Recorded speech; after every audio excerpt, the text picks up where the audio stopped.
Hello and welcome to this tutorial in which we are going to look at how we make use of the nature of the roots of quadratic equations to solve some problems. Given that ax squared plus bx plus c is equal to 0, where a, b and c are all constants, then we can find the solutions to the equation or the roots of that equation by using this formula here.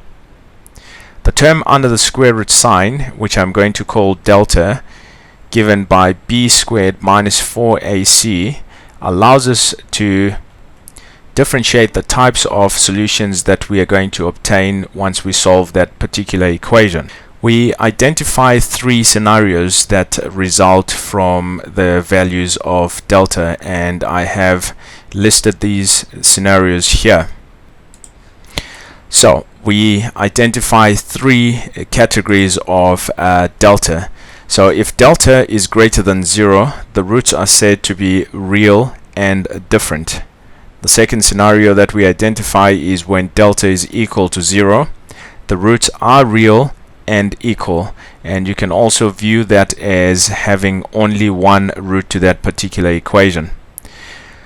The final category is when delta is less than 0. We say that there are no real roots to that particular equation. Now let's have a look at this question here, and we will see how we can make use of these three ideas. So in this particular example, it says find the values of the constant c for which the line y is equal to 2x plus c is a tangent to the curve y squared is equal to 4x, and that is typically for 4 marks. So we know that a tangent and a curve will share one point in common. At this point, the value of y on the line is going to be the same as the value of y on the curve. So I'm going to solve these two simultaneously to find the values of x and y. So we know that y is equal to 2x plus c, and also that y squared is equal to 4x. So if I call this equation 2, and this one I'm going to call equation 1. I will substitute equation 1 into equation 2. So wherever there is y, I'll put 2x plus c. So we are going to have 2x plus c, which is y, but it's squared in equation 2, so that should be equal to 4x.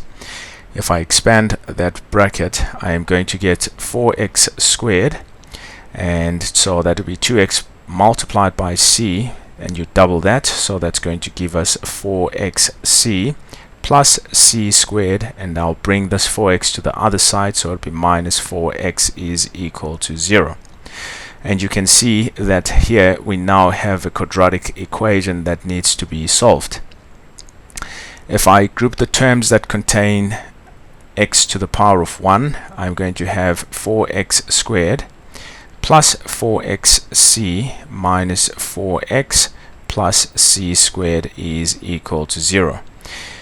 Now I am going to factor out an x to determine what the constant term for the coefficient of x to the power of 1 is going to be equal to. So it's 4x plus, so we factor out x here, and we will have 4c minus 4 multiplied by x plus c is equal to 0. I think you will agree with me that now this is a quadratic equation where a is going to be equal to 4 and your b is going to equal 4c minus 4, and our c is going to equal this c squared. Now we're going to use the discriminant delta to determine the number of solutions that we are going to have in this equation.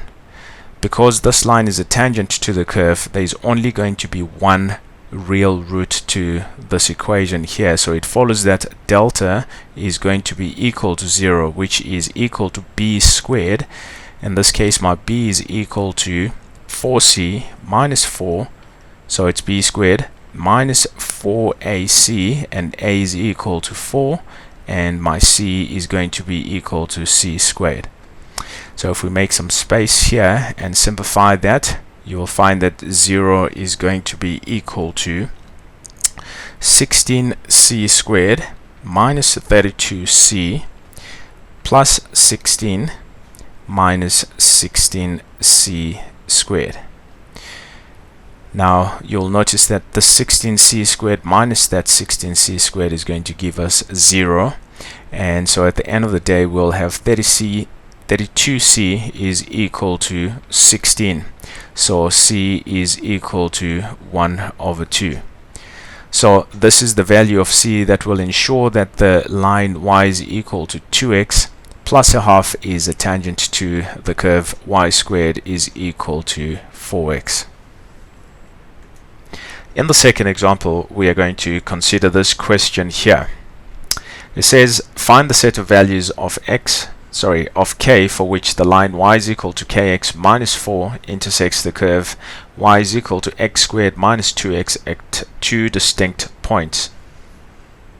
Again, at the points of intersection, the y value on this line here is going to be the same as the y value on this curve. So the two equations are essentially equal to each other at that particular point. So I'm going to go ahead and equate equation 1 to equation 2. So kx minus 4 has got to be equal to x squared minus 2x at the point of contact. Again, you're going to agree with me that if I rearrange this, taking everything to the right hand side, I'm going to have 0 is equal to x squared minus 2x minus kx plus 4. And this here again is a quadratic equation that has got two variables, and we won't be able to solve this, so we will have to make use of delta to determine the two distinct points of intersection. So if again I group the terms that contain x and I say plus minus 2 minus k, I've just factored out a positive x plus 4 is equal to 0. You'll agree with me that the coefficient of x squared is going to be equal to 1 and the coefficient of x is going to be equal to minus 2 minus k, and the constant term is going to be equal to 4. So my delta, which is equal to b squared, and my b in this case is minus 2 minus k, and that is going to be squared minus 4a, and a is equal to 1 multiplied by c, which is equal to 4. So expanding this, we are going to get k squared plus 4k minus 12, and that has to be greater than 0 because we are told that the two are going to intersect at two distinct points, and in keeping with the categorization that we saw at the start of the tutorial, we know that delta has got to be greater than 0 for this to be true. Now this is an inequality that we just need to solve, so we need to find the critical values at which this expression is going to be equal to 0. And so I'm going to solve this. K squared plus 4k minus 12 is equal to 0. And so when you factorize this, you're going to get k plus 6, k minus 2 is equal to 0. So my critical values occur at k is equal to negative 6 or k is equal to 2. Now, if you're unsure of how to solve this quadratic inequality, I've got a video that deals with the solution of quadratic inequalities, so I urge you to have a look at it if you are unsure.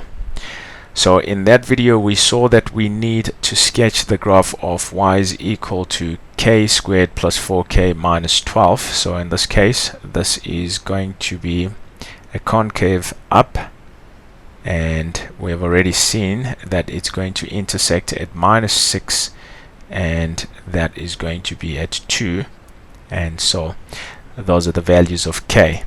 Now if we go back here, we want the values of k which will make this curve positive. In other words, it has to be above the x or the k axis, and that happens on the wings of this axis. So k has got to be less than negative 6 or k has got to be greater than 2. So What it means is that the values of k, which will make these two equations meet at two different points, are either less than -6 or they've got to be greater than 2. This brings us to the end of our tutorial. I trust that you found this to be useful, and we'll see you in the next one. Cheers.